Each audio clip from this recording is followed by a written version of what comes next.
Let's talk about the case of ballast water and the evidence relating to the Great Lakes and what's happening in regard to invasive species.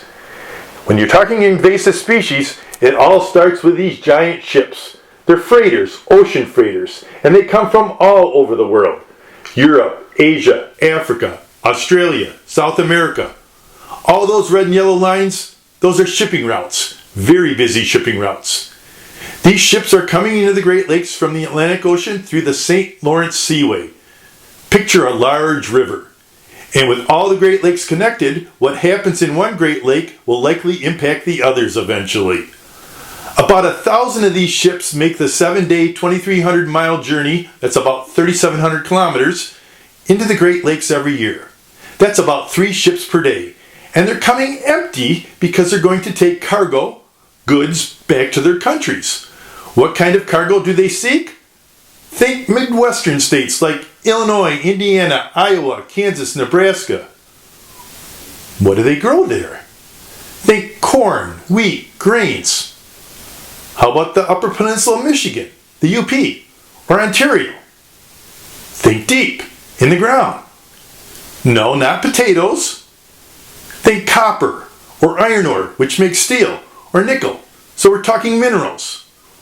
Or maybe trees, lumber from Ontario or Michigan. So these are empty ships coming into the Great Lakes, but an empty ship crossing the ocean would bounce up and down on the waves like an empty bottle. Not a good thing. So before they leave their ports, their home countries, they fill the bottom of the ship with water. They fill what are called ballast tanks. They fill their ballast tanks with water to balance the empty ship. Ballast Balance, similar sounding words. And the weight of the water stabilizes the empty ship so it'll have smooth sailing crossing the ocean. Ballast water keeps the ship even keel, balanced. Then once they entered the Great Lakes, and this happened for many years before we knew it would be a problem, before they can take on any additional weight, any cargo, they have to release that water. And when they release that water that they captured from their countries, they release some other things that we did not really want here. Invasive species. More than half of the invasive species in the Great Lakes have come this route. That's why Mark Newman, the artist of the first book, and I decided to call the ship Alien Invader. Alien because they're not from around here. Invader because they've invaded the Great Lakes from all over the globe. How much water is in one ship?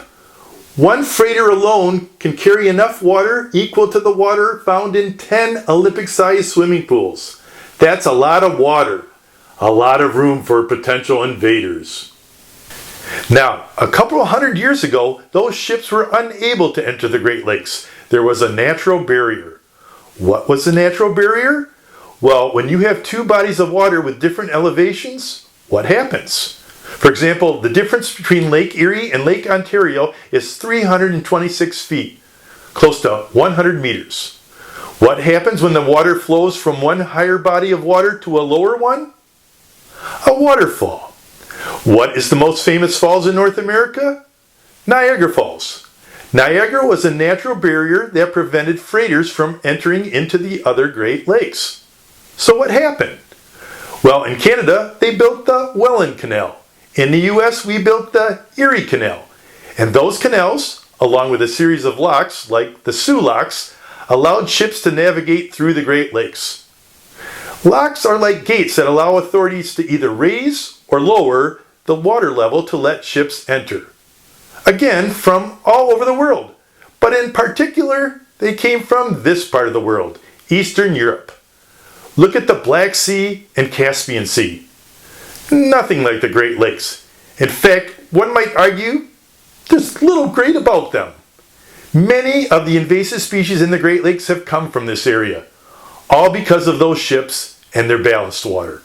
Zebra mussels, which are native to the Black Sea and Caspian Sea, arrived in Lake St. Clair between Lake Huron and Lake Erie via the ballast water of foreign freighters in 1988. Within 10 years, zebra mussels had spread to all 5 Great Lakes at an economic cost estimated by the U.S. Fish and Wildlife Service at $5 billion. That's a lot of moolah for a lot of mollusks. When the U.S. adopted the Clean Water Act in 1972, the Environmental Protection Agency exempted ballast water from its protections. In recent decades, various laws and regulations have been put in place, but enforcement has long left something to be desired.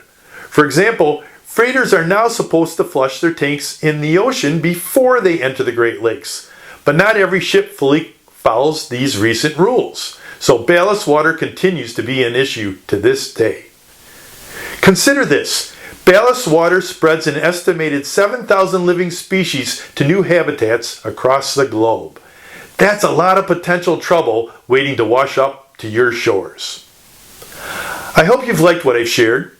Please subscribe to my channel to follow more cases of invasive species. And as always, thanks for watching.